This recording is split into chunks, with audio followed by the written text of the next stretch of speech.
Fala, nação colorada, saudações, torcedor tricolor. Estamos começando mais um Grenal Total. Hoje recebendo um multicampeão, um cara que conquistou Libertadores da América, Campeonato Brasileiro, Copa do Brasil e Recopa Sul-Americana.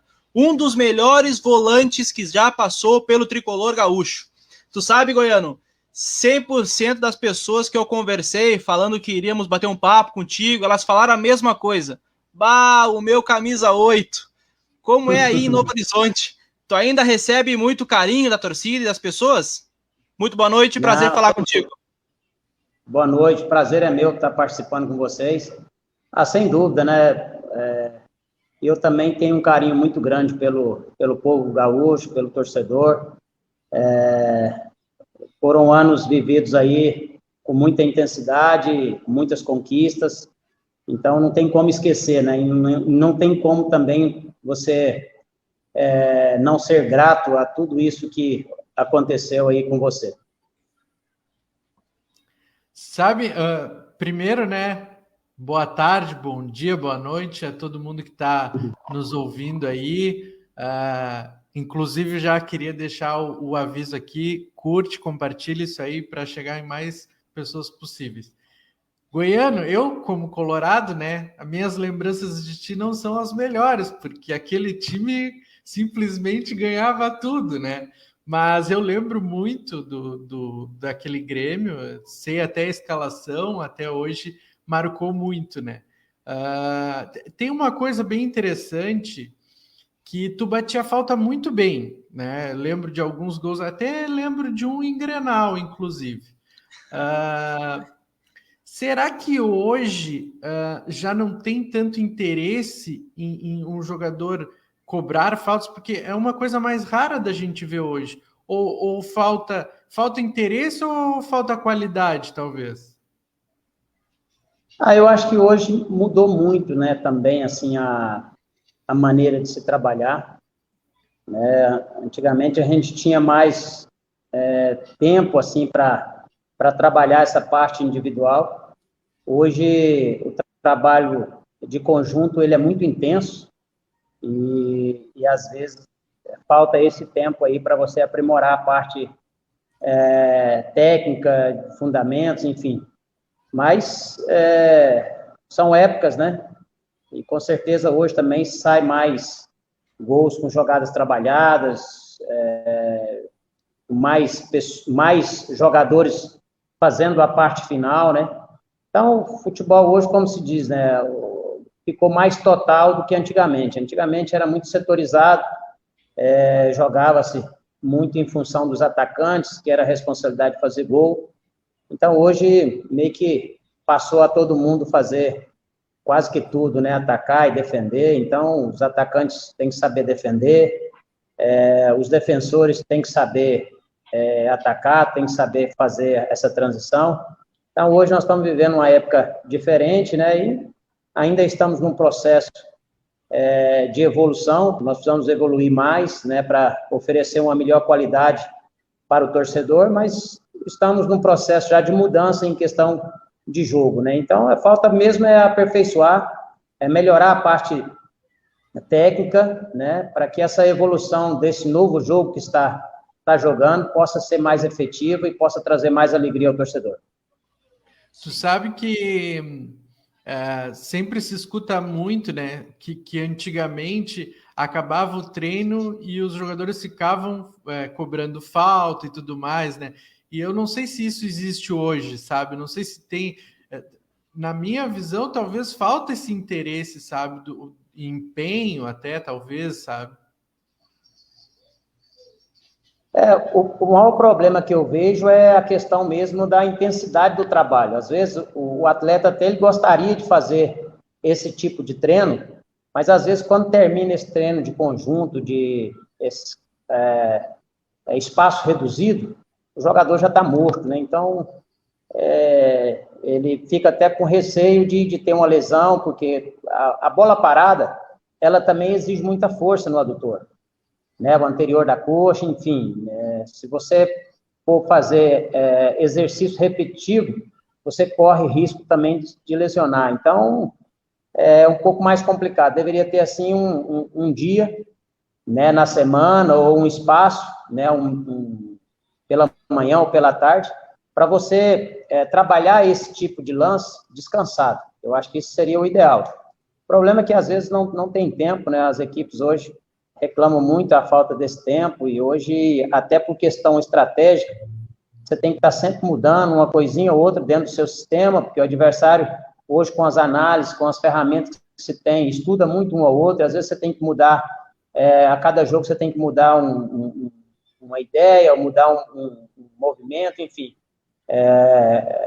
Então, isso acaba atrapalhando muito essa parte individual, que eu acho também fundamental, porque o futebol ele ainda continua sendo decidido, né, por detalhe, né, uma cabeçada bem dada, um chute bem colocado. Então, quer dizer, eu acho que deveria se olhar mais por esse lado individual, mas é uma ideia que está rodando aí, né, paciência, vamos tocando em frente.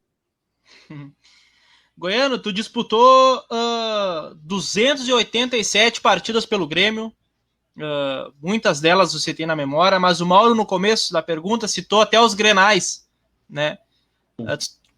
Quais recordações tu tem dos Grenais? Qual foi o mais marcante para ti?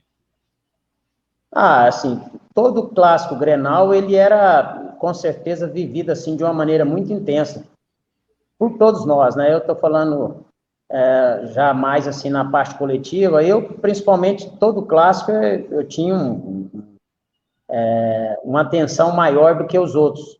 E a gente sabia do respeito que se tem das duas equipes, né, dos dois times aí do Sul, o respeito e a responsabilidade que tem de você jogar um clássico. Você sabia que se desse errado, você não desse uma resposta positiva, seria complicado. E, por outro lado, também você tinha aquela expectativa de fazer um grande jogo e ficar marcado para a história dos clássicos. Então, eu sempre me preparei muito bem, apesar que também não era um jogador assim decisivo em questão de números lá na frente, de fazer gol, tudo, mas eu sempre trabalhei muito bem a bola parada, foi sempre um fundamento que eu procurei trabalhar enquanto eu jogava, porque eu sabia que eu poderia, em algum momento, decidir algumas partidas na bola parada. Então, eu tive a felicidade de fazer um gol no Clássico Grenal, até um goleiro Goicoechea. Tem essa lembrança pelo gol, assim, tudo, né? Mas todos os clássicos, sempre eu encarei como decisivo. E não tenho número de quanto ganhei, de quanto perdi, porque foram bastante, né, jogados, mas todos eles eu entrei sempre muito concentrado. Até quando a gente fala em Luiz Carlos Goiano, a gente lembra do Dinho também, né? Que era aquela dupla que não tinha o que falar, né? E essa dupla veio já lá do São Paulo, né? Vocês jogaram juntos no São Paulo e depois vieram se encontrar novamente no Grêmio. Como é que era essa parceria dentro de campo e fora de campo? E até hoje, não sei como é que é a relação de vocês. Não, relacionamento muito bom. O Dinho, eu tive o prazer de jogar com ele por 6 meses aqui no São Paulo, em 1993. Saí daqui do Novo Horizontino, né, um clube onde eu trabalho hoje. Fui emprestado para o São Paulo. Ali foi o primeiro encontro, nós jogamos algumas partidas. Tive a infelicidade de machucar o joelho, acabei não tendo a possibilidade de terminar jogando o ano de 93, mas joguei algumas partidas com ele. E ali a gente começou já a ter uma amizade e felizmente nós nos encontramos novamente em 1995, no Grêmio, onde a gente fez um trabalho melhor do que a gente tinha feito no São Paulo. Eu acho que São Paulo, por ter jogado pouco, por ter vindo de uma equipe do interior, aí você leva um tempo para adaptar, e eu, na verdade, eu ressentia dessa maturidade, e já no Grêmio, não. No Grêmio eu já cheguei um pouco mais maduro, né, de ter passado no São Paulo, de ter vivido ali emoções diferentes, né, que se vive numa equipe do interior, então você já chega mais preparado. E aí, quando você encontra um cara que você fez dupla numa equipe grande aqui em São Paulo, você fica mais à vontade aí, também com a parte técnica, o Filipão, as pessoas que estavam na comissão, os próprios jogadores também. me aceitaram bem. Então, acho que tudo isso é uma somatória para que você tenha sucesso, né? Então, encontrei um ambiente de trabalho muito bom, os dirigentes, presidente. Então, acho que isso aí facilita, né? Então, graças a Deus, a gente conseguiu realizar um grande trabalho, tanto eu como o Dinho. Goiano, tu acabou de citar o Felipão, né? E tu, o Arce, enfim, vários jogadores falam que o Felipão ele é um paizão para vocês, né? E hoje nós vemos o Internacional com o Abel também sendo essa figura de paizão. Eu queria saber o que exatamente faz um treinador paizão. Por que esse termo ele é diferente dos outros treinadores? Mas é assim, o paizão é no sentido assim de você ter um filho que saiba também fazer o que tem que ser feito, né? Porque às vezes tem a figura do paizão que ele precisa trabalhar e ensinar o filho, né? E aí existe aquela situação que às vezes você só vai administrar. Eu acho que o Abel, o papel fundamental do Abel foi administrar esse grupo. Eu acho que esse grupo ele estava em baixa, né? Pela saída do Kudê, pela contratação de outro técnico, mesmo sabendo que o Abel, mesmo realizando o trabalho, claro que não teve os bons resultados inicialmente, mas os jogadores entenderam, né, aquela situação de uma forma, para mim, de uma forma até constrangedora pelo profissional que é o Abel. Então, eu acho que os caras vestiram a camisa do Abel e começaram a trabalhar de uma forma muito coletiva para ajudar esse profissional. E aí sim, aí entra o papel dele, que é um cara que sabe valorizar o ser humano, sabe lidar com essa questão de respeito, né, sempre respeitando o profissional e contando com o rendimento individual de cada um. Então, ele fez muito bem essa gestão, né, como foi no passado com o Filipão. O Filipão tinha um grupo de atletas muito competentes, a maioria com espírito de liderança. Aí sim, esse paizão, ele funciona, porque ele tem pessoas que podem caminhar por ele e ele faz uma gestão. Agora, não adianta, de repente, uma figura de paizão, se você precisa de entendimento dentro de jogo, você precisa qualificar o sistema, você precisa trazer uma ideia nova, você precisa movimentar e fazer com que o seu trabalho apareça. Não estou dizendo que o Abel não tenha capacidade de realizar esse trabalho, de trazer uma mentalidade, o Filipão a mesma coisa, mas são situações diferentes, de grupos diferentes, e aí entra a figura do paizão por um lado positivo, entendeu? Então, acho que tanto o Filipão como o Abel, eles tiveram a felicidade de ter grupos, assim, muito competentes que ajudaram também a parte estratégica deles e até mesmo de gestão. Goiano, se a gente falar ali da década de 90, 95, na verdade ali de 93 até 96, 97, quando se falava em grandes jogos aqui no Brasil, se falava de Grêmio e Palmeiras, porque o Grêmio foi um time muito entrosado e que venceu muita coisa, né? E o Palmeiras tinha tudo aquilo da Parmalat e tudo mais. E falando de Grêmio e Palmeiras, é impossível também não lembrar daqueles dois jogos da Libertadores lá, que foi um 5-0 e um 5-1 depois. Me conta qual foi a sensação de viver aqueles dois jogos e o que tu levou para a vida depois daqueles jogos.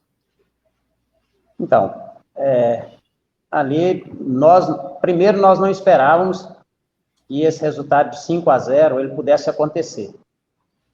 Claro que o jogo ele foi levado para uma situação que não estava dentro do esperado, né? Teve a expulsão do Valber, aliás, teve a expulsão do Rivaldo primeiro, né? E na sequência teve a expulsão do Dinho com o Valber. E, claro, estava um jogo difícil, o Palmeiras era uma equipe com base de seleção, a maioria dos jogadores serviam à seleção, uma equipe muito competente, mas não sei se foi um erro estratégico ou se foi a qualidade, enfim, futebol tem coisas que a gente não consegue achar uma explicação, mas os gols foram surgindo, e aí, quer dizer, quando você vê, você tem 5 gols, com possibilidade de perder de 4-0 na casa do rival, então, automaticamente, você deita em cima desse resultado, e foi o que aconteceu. Acho que aquilo ali foi uma grande lição para nós, para a sequência e para a nossa vida, né? Nada se define, né? Por mais que o resultado seja elástico. O Palmeiras teve agora recente uma situação com o River Plate, quase ficou fora.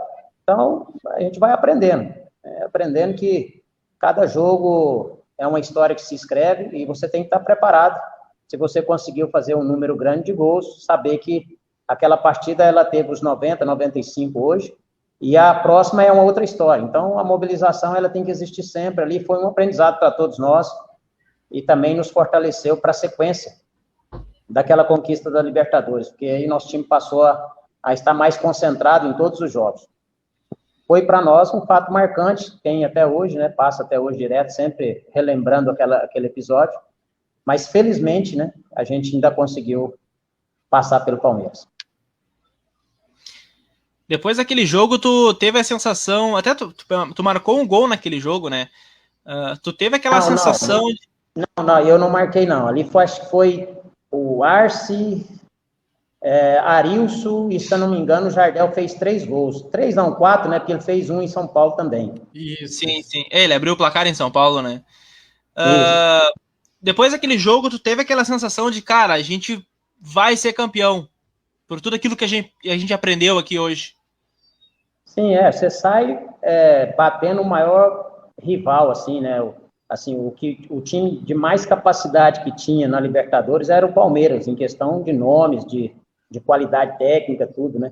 Então, ali nós saímos muito fortalecidos, por mais que a gente sabia que a gente ainda ia encontrar adversários difíceis, como foi, né? Principalmente o jogo da final contra o Nacional, que era também um time muito técnico, um time com muita capacidade técnica, mas, felizmente, o primeiro jogo também no Olímpico, nós fizemos um jogo quase que perfeito, né? A gente teve um jogo tecnicamente bem jogado e nós praticamente, sim, fizemos uma marcação de uma maneira que eles não esperavam. Nós subimos muita marcação, que geralmente o Grêmio do Filipão sempre jogava reagindo, a gente baixava as linhas ali para sair no contra-ataque, e nesse jogo não, nós já subimos a marcação, a ideia era fazer uns 15 minutos de pressão, né, para tentar sair na frente e depois voltar, e nós conseguimos fazer mais, nós pressionamos quase que 30 minutos, então acho que isso também tem que se levar em consideração, porque a gente fez um jogo muito bom no Olímpico. A final da Libertadores daquele ano, qual foi a sensação de vocês entrar naquela final, né? Depois de todo o caminho, se vocês estavam confiantes que o título ia vir, como é que foi? Porque se fala muito, né? Infelizmente, se fala muito daquele jogo contra o Palmeiras e de toda a trajetória, e não se fala tanto da final, que eu lembro que tinha Aristizábal, né, no ataque do Nacional, e era um time muito forte e entrosado, né? Mas como é que vocês chegaram para aquela final? Não, então, eu acho que às vezes acontece algumas coisas e aquilo ali serve como um alerta e faz a sua equipe preparar de maneira diferente. Às vezes nós poderíamos até, se nós tivéssemos vencido de 3-0 ou 4-0, porque nós tivemos um gol anulado que, ao meu ver, foi legal, tudo, não existia VAR, e nós levamos um gol no final, e esse gol, ele trouxe uma preocupação para nós. Eu acho que se a gente faz 3-0, talvez nós teríamos viajado para a Colômbia, e talvez a gente pudesse correr no mesmo risco que foi contra o Palmeiras. Então, como nós sofremos o gol, a gente ali trouxe um certo temor, e esse medo que a gente tinha, entre aspas, por ter levado esse gol, nos fez preparar, fez com que a gente se mobilizasse para fazer aquele jogo. Por mais que, assim, tecnicamente nós não fomos bem, o campo dificultou um pouco, mas, assim, a gente não conseguiu repetir o jogo do Olímpico, fez um jogo mais marcando e entregando a bola para o Nacional, mas, assim, aquele gol sofrido, eu falo que ele trouxe um certo temor para nós, e a partir dali, a equipe se mobilizou e viajou para a Colômbia com mais precaução. Então, são situações que a gente analisando hoje friamente, a gente entende o porquê aconteceu, era para ser, então, mas é legal, quando você vive essa história, e essa história é favorável a você,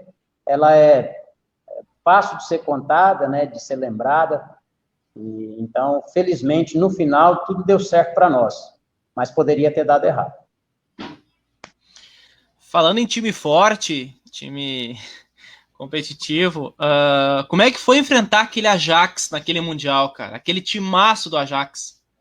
Até tem aqui, ó, até já vou botar ali, ó, que o Cadu comentou ali, ó, Goiano, conte para os mais novos qual o tamanho, o patamar e grandeza do Ajax de 95.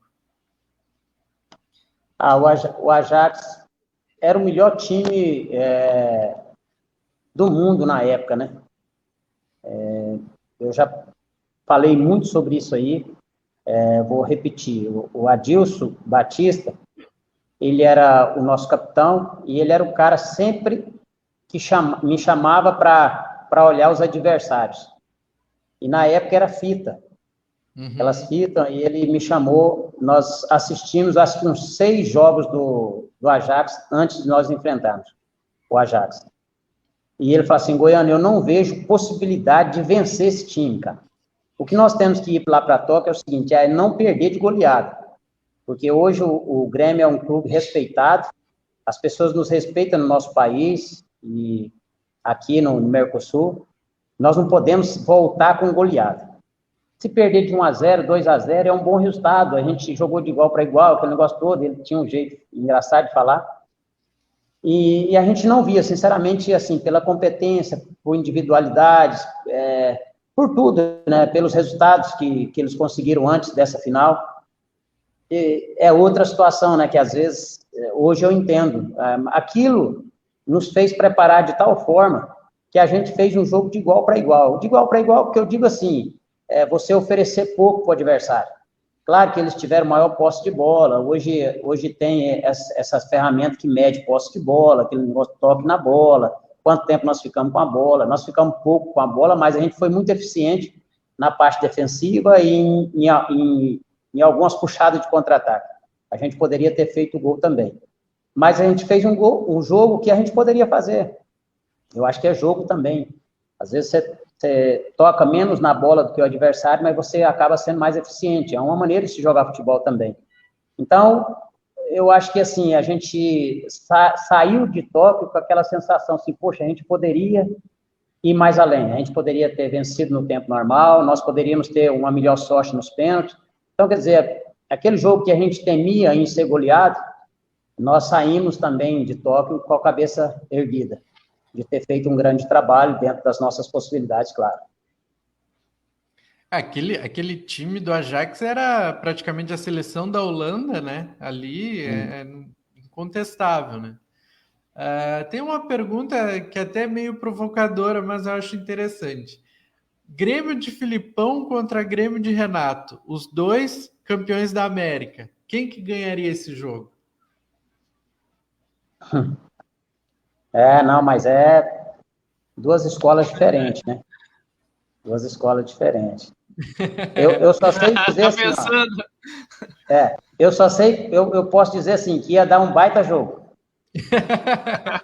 Com certeza os torcedores gremistas iam vibrar, porque tinha um lado que ia jogar muito bem tecnicamente, e ia ter um outro lado que ia jogar com a alma. Acho que isso aí reflete bem essas duas equipes, né? Então, todas têm mérito. Eu acho que a equipe do Renato, que ganhou a Libertadores, jogou muito, um time que tá louco, cara, dava prazer em ver o Grêmio jogar, um time muito forte, com iniciativa, um time que entrava para jogar futebol, conquistou o título merecidamente, né? E na época do Filipão também, a gente fez por merecer. Eu acho que as duas equipes são boas.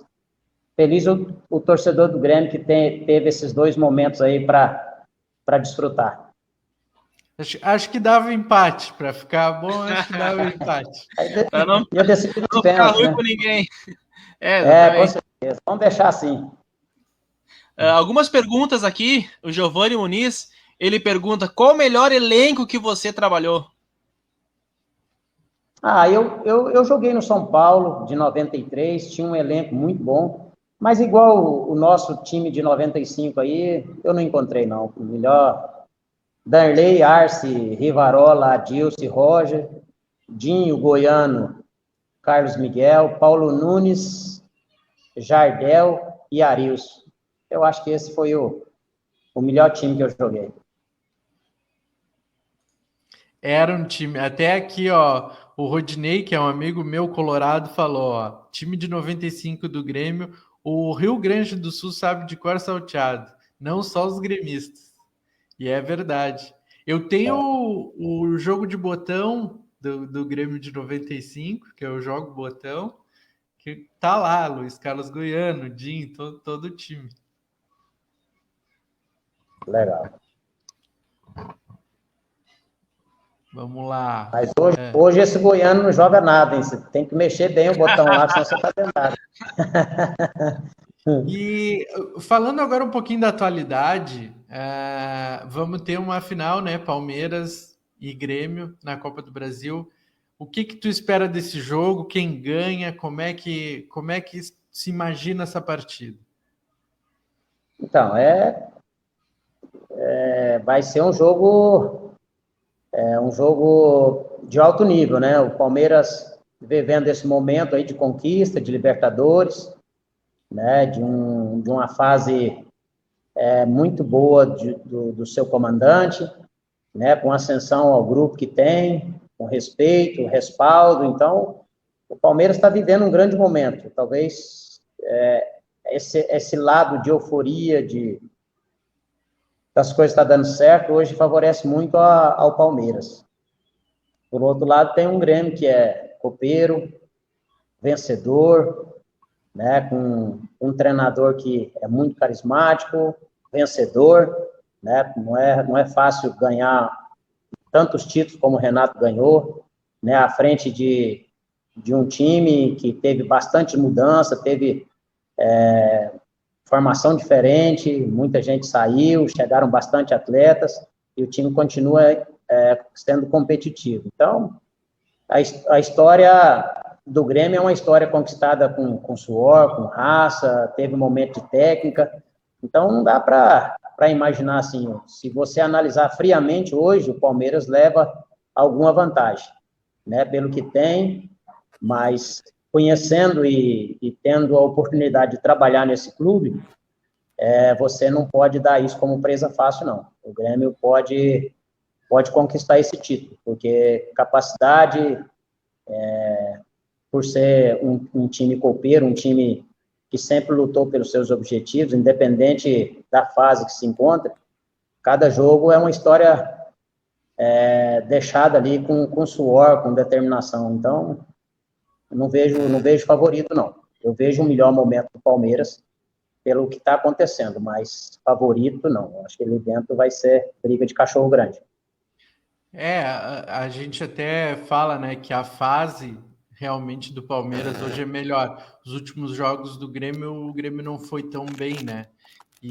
Mas tem todo esse fator, né, de ser copeiro, de ser brigador e tudo mais, né? Então não tem como prever mesmo. A minha torcida é do Palmeiras, né? Mas não é novidade. Aqui se espera que tenha uma Supercopa entre Grêmio e Inter, né? O Inter muito bem no Campeonato Brasileiro e o Grêmio conquistando a Copa do Brasil. Goiano, tu que já ganhou um Campeonato Brasileiro, sabe da dificuldade do campeonato, né? E falando de atualidade, nós não podemos deixar de falar do Inter, né? Que tá aí embalado com 10 vitórias seguidas. Tu tem acompanhado o Campeonato Brasileiro? Sim, acompanho muito.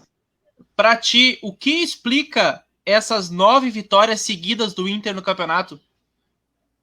Eu acho que foi a mudança de comportamento dos atletas dentro de campo em favor do Abel.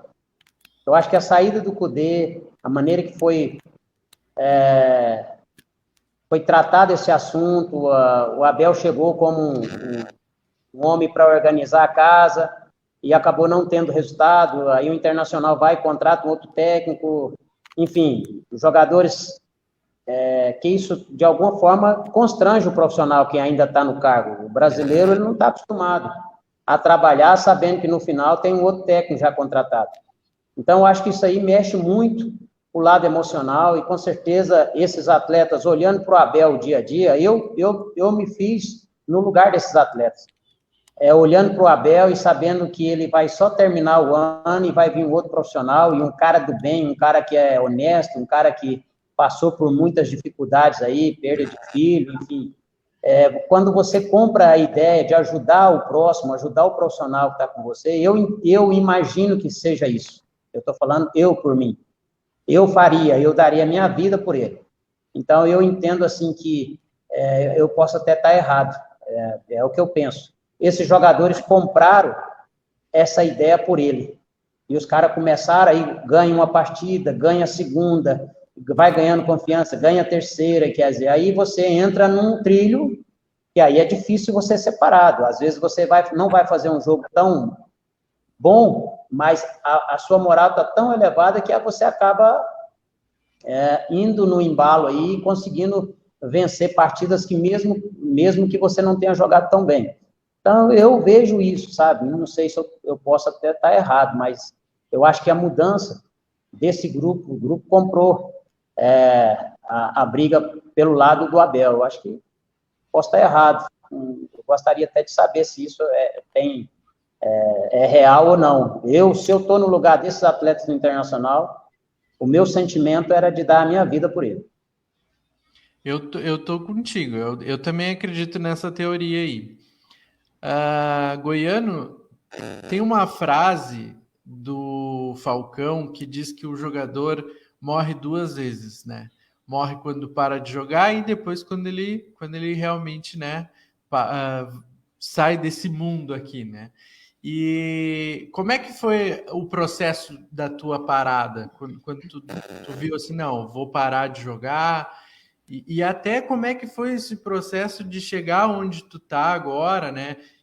Que hoje tu trabalha no Novo Horizontino e tudo mais. Então, eu queria entender como é que foi esse processo todo. Ele é complicado, realmente, mas assim, eu sempre imaginei, assim, passou dos 30 anos, eu já comecei a me preparar para parar. Eu saí do Grêmio com 32 anos, fui no Atlético Paranaense.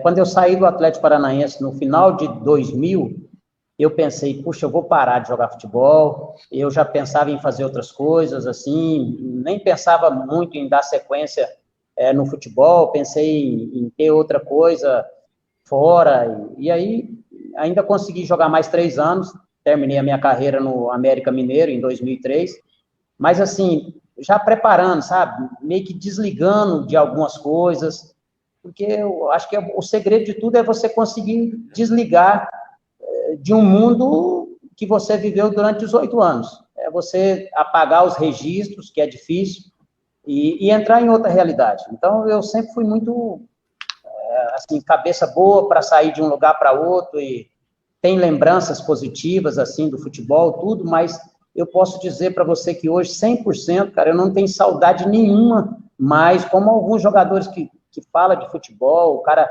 claro, eu tenho saudade, tá? As imagens, elas estão dentro de mim, mas tudo aquilo que eu podia fazer, eu fiz, então eu não tenho mais aquele desejo, gostaria de estar num campo lotado, com 50 mil, às vezes eu esqueço até que eu joguei de futebol, às vezes os caras falam, pô, você jogou muito, cara, aí eu olho para mim hoje, com 52 para 53 anos, cara, com um quadril estourado, mancando, eu falei, puxa, cara, acho que eu joguei mesmo, os caras falam que eu joguei, mas, sabe, cada um tem um jeito, né, de levar a vida, de se preparar, e eu preparei muito para parar, então hoje gosto de estar fazendo o que eu faço hoje, no meio, às vezes aconselhando, às vezes orientando, ou passando dificuldade junto com o grupo, eu gosto do que eu faço hoje, de estar no meio, mas assim, não tem mais saudade, assim, de estar vivendo o que esses caras vivem, não. Eu sofri muito mentalmente, muita decisão, muita pressão, enfim, não sei se pela idade, mas hoje eu já não tenho. Eu tenho amigos que têm quase que a mesma idade do que eu. Se deixasse e se aplicasse um remédio neles, eles voltariam a jogar futebol. Então, graças a Deus eu consegui resolver bem essa parte, mas não é fácil, não. Ela é realmente dolorosa, porque você acostuma com muita emoção, com muita pressão, e daqui a um pouco isso é tirado de você. Aquela pessoa que te cumprimentava, que te via como um grande jogador, já não te vê mais. Às vezes, se você faz uma besteira, fala assim, olha lá, ele era jogador de futebol, olha lá, agora hoje, olha o que ele está fazendo. Então, graças a Deus eu soube resolver bem essa parte. E como é que foi essa tua ida para o lado de lá, né, do campo? Então, eu tive um convite para trabalhar de auxiliar técnico em 2005, no Veranópolis. Na verdade, o Tampinha, que é o diretor ali, não sei se ele ainda continua, ele me fez um convite para assumir como técnico, e eu falei, não, Tampinha, eu não tenho nem plano de trabalho, cara, eu não sei nem o que eu vou dar para os caras trabalhar. E aí eu falei, se você trouxer um treinador, eu vou como auxiliar, Aí ele me falou assim, puxa, eu vou te contratar um treinador e vou te pagar ainda como auxiliar. Eu falei, eu vou de graça, se você me dá só um lugar para dormir e alimentação, eu vou, porque eu vou aprender também essa outra área. E aconteceu, em 2005 eu fui, fiz um trabalho com eles lá, o time estava num processo que se perde um jogo, como a gente perdeu, ia para a zona de rebaixamento, mas felizmente tínhamos alguns jogos dentro de casa, a gente conseguiu vencer e ainda ficou na primeira divisão. Então, ali foi o meu primeiro trabalho como auxiliar técnico. Aí trabalhei um pouco mais, sempre gostei muito de trabalhar nessa parte de auxiliar, assim, e trabalhei por alguns anos. E aí o Novo Horizontino, que é um clube que eu estou hoje, foi o clube onde eu comecei a jogar futebol. Eu vim para Novo Horizonte, de Goiás, com 18 anos. E nesse clube eu joguei 8 anos, joguei 2 anos de base e 6 anos na equipe principal. E aí eu fui vendido para o Grêmio de Porto Alegre, saí daqui vendido. Aí tive a oportunidade de iniciar novamente um trabalho com essa equipe que eu fui formado. Na última divisão, ela ficou inativa 12 anos, e juntamente com os investidores daquela época, claro, os filhos, né? Aí eles resolveram reabrir novamente o clube, nós iniciamos do zero, na 4ª divisão aqui em Campeonato Paulista, e hoje tem 10, 11 anos de existência. Em 4 anos nós tivemos 3 acessos, fomos para a 1ª divisão. Felizmente, esse ano nós conseguimos também o acesso da Série D para a Série C. Então, eu já estou há 10 anos aqui, juntamente com outros profissionais, exercendo uma função que eu estou gostando bastante, sabe? Que estar organizando time, buscando peças. Então, você está no meio, né? Você consegue contribuir com a experiência que foi adquirida quando joguei. Passando para o final da nossa entrevista, Goiano, a gente pergunta para todos os nossos convidados qual foi o melhor 11 que já jogou ao lado deles. E gostaríamos de fazer essa pergunta. Nós gostaríamos que tu escalasse do 1 ao 11 os melhores jogadores que tu já atuou. Do seu time. Do meu time? Não que jogou contra. Eu vou tirar eu do time e vou colocar um outro. Eu vou colocar o time que eu falei: Darley, Arce, Rivarola, Adilson e Roger, Dinho, Emerson, Arius, Paulo Nunes, Jardel e Carlos Miguel. Foi boa.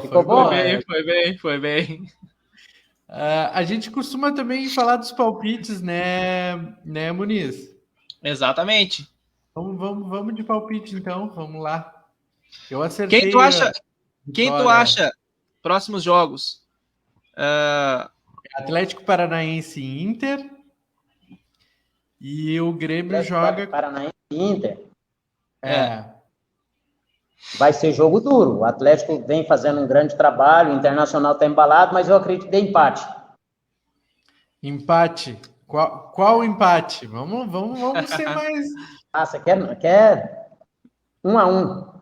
1-1. Tá. E o Grêmio é contra o Santos. O Grêmio é contra o Santos. Isso. Na Arena. Na Arena? 2-0 Grêmio. Boa. Tá otimista, hein? Sim. O Santos tá abalado ainda com a derrota.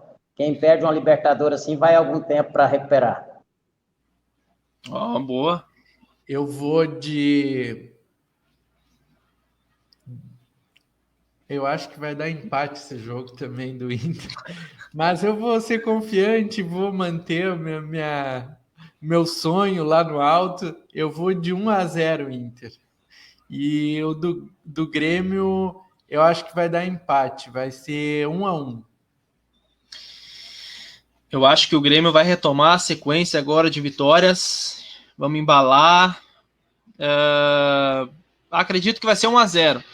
Eu ia falar 2-1, mas 2-0, mas o Goiano já falou 2-0, então, para não ficar igual, eu vou falar 1-0. Internacional e Atlético Paranaense. O Inter vai... difícil. Acho que o Inter vai lembrar um pouco da Copa do Brasil, lá da final. Acho que 1-0 para o Atlético Paranaense. Então tá. Luiz Carlos Goiano, um prazerzão ter conversado contigo, uma aula aqui, umas lembranças muito boas. Eu acompanhei muito da tua carreira, lembro. Tem muita gente que não teve, né, a chance de acompanhar, mas que hoje também consegue achar por aí. E muito obrigado por ter aceito o nosso convite e sinta-se em casa. Tá joia, muito obrigado. Eu que agradeço a oportunidade de ter participado com vocês dessa live. Respeito muito vocês, independente que você é colorado, mas eu respeito muito os torcedores do Inter, o time do Internacional, porque ele foi o grande rival nosso aí, e ele foi sempre tratado por mim com grande respeito. E aos gremistas, um grande abraço, um prazer enorme. Saiba que aqui tem um goiano com sangue gaúcho, com alma de gremista. E tu sabe que o torcedor colorado também te considera muito. Obrigado. Tu é muito elogiado aqui, não só como jogador, mas como pessoa também. Muitas pessoas te admiram muito pelo ser humano que tu é. Obrigado. Então, parabéns por isso. Tá joia. Obrigadão mesmo. Foi um prazer muito obrigado. Grande. Grande abraço a todos. Grande abraço, até mais. Tchau. Beleza, meu irmão. Grande abraço. E aí? Mauro. Muito bom, né? Muito bom, para variar, né? Muito legal, muito bom, cara, poder relembrar grandes histórias, saber por detalhes das coisas. E é bom, é sempre bom ouvir, né? Grandes times, né? É. Ele teve naquele São Paulo também, né? Que era... Cara, pois é, eu pensei que ele teve Raí, ele teve Cafu, teve vários jogadores lá. Ele puxou pro Grêmio nessa escalação. Claro. Que dá para dar uma mesclada, né? Não, mas tá certo ele. E eu acho até vou dar uma conferida aqui, mas eu acho... não, ele já tinha saído. Eu achava que ele estava em 2001 no Grêmio, mas não. Não, ele saiu em 99. Cara, mas muito legal. Foi muito legal a conversa. Acho que é interessante, tanto história e como também a questão de essa parte tática, essa parte de jogo também que eles trazem, sabe? Eu acho muito legal. Sim, com detalhes, né? E é muito bom a participação do pessoal também, com boas perguntas. E é legal trazer atletas assim, porque todo mundo lembra, né, cara? Que nem como o comentário do Rodinei, o time de 95 do Grêmio, sabe, de cor e salteado. é muito bom quando... E o goiano, como nós falamos na live, ele tem um respeito e admiração por muitas pessoas, né? Muitos gremistas e muitos colorados. É muito bom ter jogadores que, acima de tudo, são seres humanos muito bons. Então vamos falar da rodada? Tô só por isso. Cara... Inclusive, começou o Flamengo... Sport e Flamengo, na verdade, hein? Estamos aqui, ó, só pelo Thiago Neves hoje. Eu tô só pelo Gabigol. Hoje tem gol do Gabigol. Hoje é Fala Zezé. Hoje tem gol do Gabigol. Eu até, se ele tá nos assistindo ou se ele vai assistir depois, um abraço, Loredo. Não deu, viu? Até fui procurar lá no teu canal se tinha um vídeo em minha homenagem, não tinha. Mas olha, não foi dessa vez, amigo. Tem que agradecer o Lomba, né? É verdade. Se não fosse, o Lomba faz um milagre pro jogo, né? Eu não sei, tu quer falar do Grêmio primeiro e depois a gente fala do Inter? Vamos falar do Inter, o momento é do Inter, cara. Desde que nós começamos o programa, o Grêmio não ganha. Tu sabe que tava 1-1, né? E aí eu no intervalo disse, vou tomar um banho rapidinho e tal.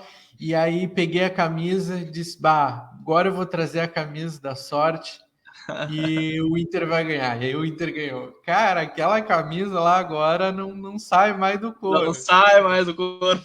Não, todo jogo, ou eu tô com ela vestindo, ou eu tô com ela nas mãos. O Inter fez... Eu até comentei em alguns grupos e com alguns amigos que, na minha visão, o Bragantino joga o melhor futebol do Brasil. Eu ia te fazer essa pergunta. Eu ia te fazer essa pergunta, porque dos 9 jogos de invencibilidade do Inter, dos 10, né, contando com o Boca, tu acha que o Bragantino foi aquele que mais deu dificuldades à equipe do Inter? Acho. É que assim, ó, o Bragantino, ele é bem montado, ele é bem entrosado, é um time que não erra passe, é muito difícil errar passe. Sim. Claro, depois quando tomou o 2-1 ali, o treinador é o Barbieri. Maurício Barbieri, ele acabou fazendo algumas substituições para tentar alguma coisa, né? Aí o time se bagunçou um pouquinho, mas é um time de muita qualidade, cara, que se mantém assim, alguns jogadores... A espinha dorsal da equipe. Exato. Olha, vai incomodar muito, muito, muito mesmo, sabe? É um time leve, né? É um time que parece que joga descompromissado e oferece muito perigo, porque é muito intenso, é muita gurizada, é muita correria, mas aquela correria organizada, né? Cara, os caras dão passe de letra, passe de calcanhar, sabe onde é que tá correndo o cara. Olha, é muito bom o time. Eu tô bem contente que eles vão jogar contra o Flamengo ainda, porque é uma possibilidade aí de tirar uns pontinhos do Flamengo. É um bom adversário. O Sport hoje vai fazer o crime, inclusive. Acredito que não. Vou botar aqui já para ficar acompanhando aqui, para não perder nada. Fica de olho. Bragantino. 1-0 Flamengo. 4 minutos, Gabigol. Hoje tem gol do Gabigol. Tá louco. O Bragantino do nosso amigo Cadu, né? Um grande abraço pro Cadu, um cara que assiste nossa live todas as semanas. Muito obrigado, Cadu. Exatamente. Vamos de Grêmio, vamos falar de Grêmio. Vamos de Grêmio, o Grêmio que empatou com o Curitiba 1-1, com um time misto. Não sabemos o motivo, mas foi um time misto. Cara, um jogo onde o Grêmio poderia ter matado o jogo no primeiro tempo. Perdemos muitos gols. Cara, é muito difícil falar do Grêmio nesse momento, sabe? É muito difícil. Porque o futebol é muito fraco, cara. O futebol é muito fraco. Eu acho que se a gente se apegar nesse futebol fraco e ver que tá aí o erro, ao invés de reclamar de arbitragem, de roubo, de favorecendo o Inter, que gaciba e coisa arada, sabe? Eu acho que se começarmos a ver o nosso futebol e melhorar o nosso futebol, o Grêmio ainda tem chance de ganhar a Copa do Brasil. Infelizmente, conversando com os amigos gremistas, parece que a chance do Grêmio ser campeão da Copa do Brasil depende mais do Palmeiras do que do Grêmio, sabe? Como o Palmeiras vai chegar, se o Palmeiras vai ganhar o Mundial, se não vai. Mais em relação ao Palmeiras do que o Grêmio, porque se a final fosse hoje, ainda bem para o Grêmio que o Palmeiras ganhou a Libertadores, porque se perde a final fosse essa semana, seria muito difícil, porque o momento do Grêmio é muito ruim. Recentemente o Grêmio foi no Allianz, tomou uma pressão danada no primeiro tempo do Palmeiras, poderia ter sido 3-4-0, nós comentamos aqui. E era um jogo, o Palmeiras entrou misto, né? Exatamente, e o Grêmio com titular, então tem que se pensar, as coisas estão são mais preocupantes do que aparentam, do que as pessoas acham. Então, enfim, a maioria das pessoas, dos gremistas, acham que o ciclo do Renato ele chegou ao fim, que independente do resultado, ganhando ou não a Copa do Brasil, ele vai deixar o Grêmio. E eu sou dessa mesma opinião. Eu acho que pro bem dele, do Grêmio, de todo mundo, eu acho que o ciclo ele se encerrou, né? Somos muito gratos, mas não vejo muita saída senão a troca de treinador. E teve alguma coisa com o Will? Eu não vi o jogo do Grêmio contra o Curitiba, mas eu vi que tava falando do Wilson. Wilson, o que deu? Não, o Wilson fez um gol de pênalti, né? Fez um gol. Uma baita de uma cobrança de pênalti, cara. Se tu olhar o gol, a batida forte na gaveta. Daí o Grêmio perdeu, né? O Grêmio perdeu um pênalti um dos últimos minutos com o Jean-Pierre, que o próprio Wilson defendeu. Então talvez seja isso que eles estavam falando. O Wilson fez um gol de pênalti e pegou um pênalti. Entendi. É por isso, certamente. Quando a fase não é boa, né? Eu até ia te perguntar, já tem notícias e me disse aí que provavelmente o Renato Gaúcho vai sair, né? Sim, já se fala em alguns nomes, fala de Cuca, próprio Roger, Lisca, que é um das nossas próximas atrações no programa, confirmada a presença de Lisca. Enfim, é um dos nomes que agradam. Thiago Nunes também é um nome bem falado. Agora aparecem especulações, né? Os rumores são grandes, mas tudo indica que um desses 4 nomes vai assumir o Grêmio na próxima temporada. Mas eu acho que ele não sai antes da Copa do Brasil, não sai, porque nem faz sentido. E para ele poder comandar o Grêmio na final da Copa do Brasil, ele precisa renovar o contrato. Então, ele vai renovar o contrato para disputar a final da Copa do Brasil, que o contrato dele encerra agora. O Cadu tá de sacanagem. Já Grêmio levar o Lisca já é ruim, quer levar o Abel? Não, Cadu, aí não. O Abel tá sendo sondado pelo São Paulo, hein? Eu até tuitei isso. Se eu sou o Abel e eu venço o Campeonato Brasileiro com o Inter, eu me aposento. Fiz o que eu tinha que fazer, vou sair por cima. Sim. E é isso. Se eu sou o Abel e não ganho o Campeonato Brasileiro, eu saio do time com a moral alta igual, porque fez uma baita campanha, não tenho o que falar. Sim. E saio fora. De qualquer forma, se eu fosse o Abel, eu sairia. Sim. Até por todo o rolo que deu, já tem um técnico apalavrado, não, vamos ficar até o fim do Brasileiro, sabe? Por tudo isso, eu acho que eu não continuaria. Sim. Até pelo histórico do Abel no Inter, né, cara? Imagina o Abel campeão mundial, levantando um campeonato brasileiro depois de tudo que aconteceu, de ser desacreditado. É uma história de filme, né? Eu se eu fosse ele, concordo contigo. Ganho o Campeonato Brasileiro. Até breve, foi um prazer, mais uma vez. E vou seguir meu caminho. Não sei se me aposentaria. Talvez eu trocaria o time, mas certamente sairia do comando colorado. Eu ouvi falar que ele tá Tá circulando o nome dele lá no Catar, se não me engano, porque ele já treinou Também, lá também. e tal. Sim. E Mas é dizem, bom os para rumores. Mas os rumores dizem que ele não topou muito. Acho que ele tá numa idade que, graças a Deus, da parte dele, ele pode escolher onde vai trabalhar, né, cara?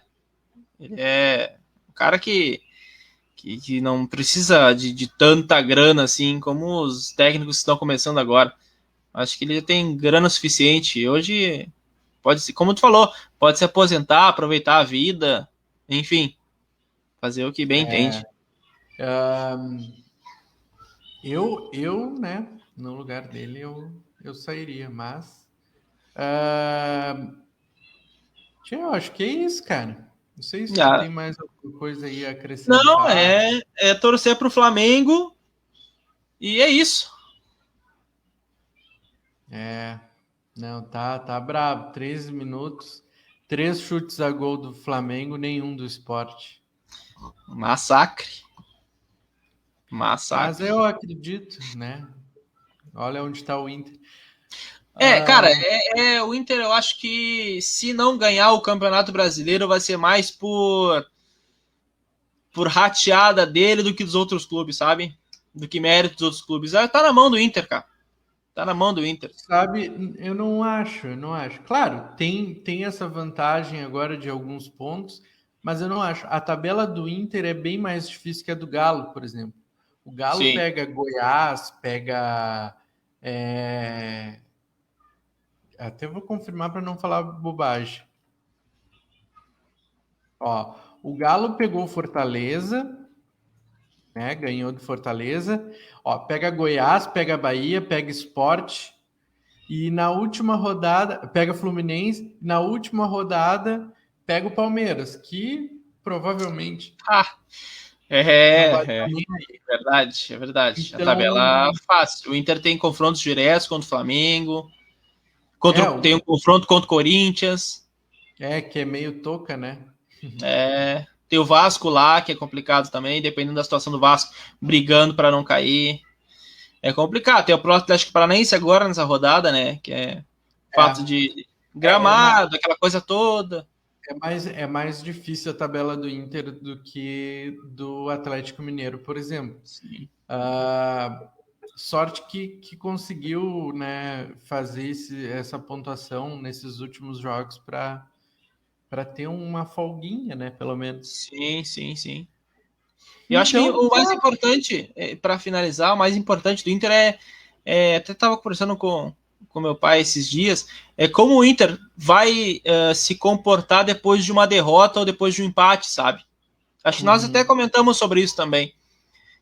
Acho que isso vai dizer muito mais sobre o que o Inter, como é esse poder de reação do Inter, que até agora tem sido muito bom, né? Lembrando, contra o Fortaleza, foi um jogo onde o Inter começou com 2-0, o Fortaleza foi lá, empatou o jogo, o Inter teve o poder de reação de conquistar, fazer mais 2 gols e ganhar a partida. No Grenal, a mesma coisa, né? Uma virada em 8 minutos. Tu sabe que o teu pai é colorado? É. E o que deu errado aí, então, Muniz? Eu nasci nessa era do Goiano, né, cara? Então, eu cresci vendo o Grêmio ganhar Campeonato Brasileiro, Copa do Brasil, Libertadores da América. Muito mais por influência da. Minha avó também era gremista, meu tio é gremista, então foi por isso também. Tá Mas louco. todo mundo lá em casa, todos lá. A Geisman também é gremista, mas meu pai, minha irmã, minha mãe, todos são colorados. Meu avô é colorado. Pessoal sensato ali. Pessoal Não só. Sensato sou eu. Bom, pessoal, então tá, vamos encerrando aqui, né? Mais um programa, a 7ª edição. O Muniz não pediu like, não pediu compartilhamento. Não pedi, cara, não pedi. Olha, para mim chega. Para mim chega, Muniz. Pessoal, não, mas vamos se redimir aqui. Se tu tá assistindo esse vídeo... Meu primo comentou agora aqui, ó. 90% da família é colorada. Exatamente, é bem isso. Bem isso. Ele, o Igor, todos são colorados também. Se tu tá assistindo esse vídeo pelo YouTube até aqui agora, nesse momento, tu é muito legal. Mas te inscreve, dá o gostei aí, faz acontecer, porque o Muniz não está nos ajudando. Compartilha com teus amigos. Tivemos aqui uma entrevista, quem está chegando agora, tivemos um baita de um bate-papo com o Goiano, ex-jogador do Grêmio. Nas próximas semanas teremos mais atrações, nós vamos confirmando ao longo da semana. E, sem dúvida, teremos ainda grandes programas. Na quinta são correspondentes, Botafogo e Furacão, Atlético Paranaense. Exatamente. Então, quinta-feira, às 6h15, teremos a presença de correspondentes. Exatamente. Então tá, é isso aí. Até. Feito! Até. Grande abraço. Até mais.